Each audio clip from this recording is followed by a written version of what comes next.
7:30 in the morning. Rolex have just come out with their new watches for 2023, but I gotta be honest, whatever they bring out won't come close to this one. Let's get into it.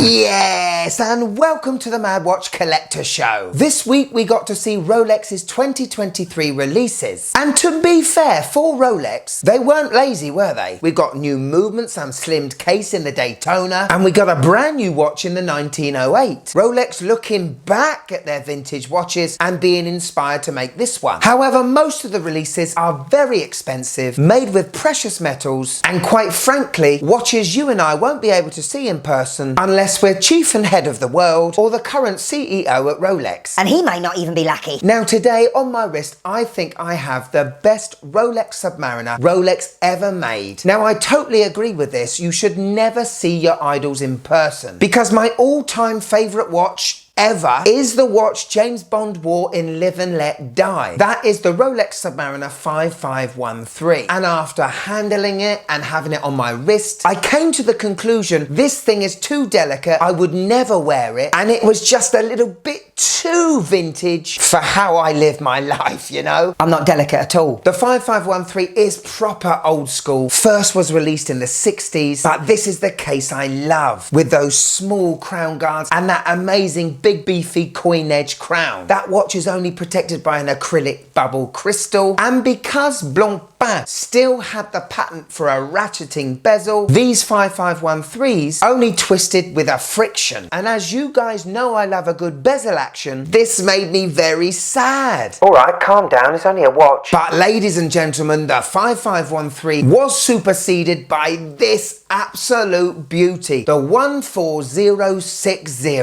The case very similar, but a lot of modernized updates that Rolex still use today are in this watch that was first released in 1989. The indices were now applied and framed in white gold, and the handset was white gold. This was used because white gold doesn't really corrode and helps with the servicing. The dial is now protected by a flat sapphire crystal, which is very important for me. Also, could now reach depths of 300 meters because installed was a trip lock crown, and the bezel now has a unidirectional 120 clicks to it. Now in the 5513, the movement only had a frequency of just over 19,000 beats per hour, but in the 14060 we now have a very reliable 4 Hz movement beating away at 28,800 beats per hour, really modernizing that engine for me. And watchmakers to this day swear by that caliber 3000. Even though it wasn't COSC certified, it definitely ran like it was. So this 14060 has all those modernized updates from the 5513, but still keeps a lot of that vintage vibe, such as the very thin lugs, the aluminium insert in the bezel, the small crown guards, the 2 lines just below the hand stack, the plain reholt, and most important of all for me, the drilled lugs. Now this watch, even with the slightly inferior bracelet, let's be honest, we've got hollow mid links and hollow end links, and no on-the-fly adjustment like the glide lock that you have right now, but this watch just fits so good on my wrist, so comfortable. The proportions are perfect, and it makes me sad to see the current state of the Rolex Submariner these days.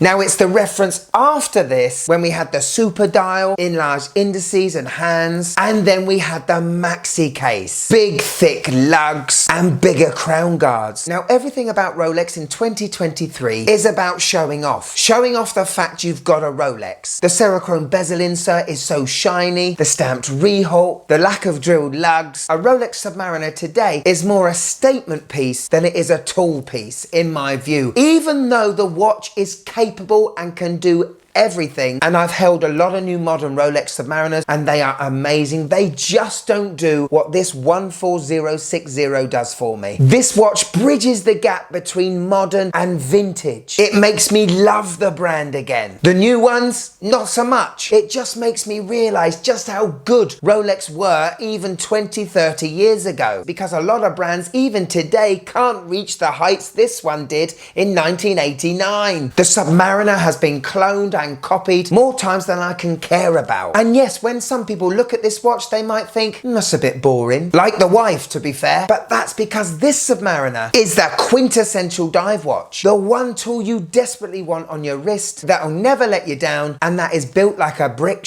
house. I love my Black Bay 58 because it does remind me of those older Submariners. But what it has done is made me really question why I've got quite a modern Explorer 214270 and I haven't traded that in for one of these beauties. Could you just click that like button, please? It really helps the channel.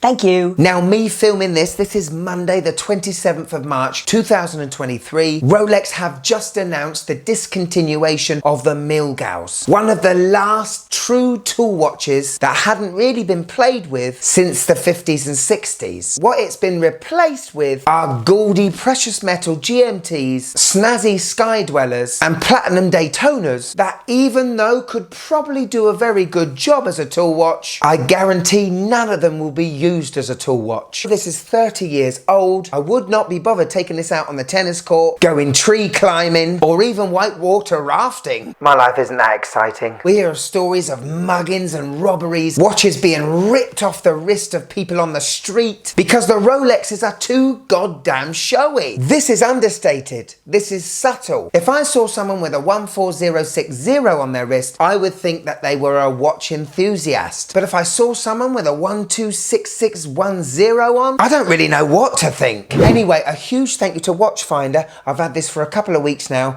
I don't really want to give it back. The last best Submariner Rolex ever made. Yes. And if I got you for a few more minutes, why don't you click this show? Whoa, fabulous. Go on, click it. It's amazing. Fabulous work. Click it. Come on, click.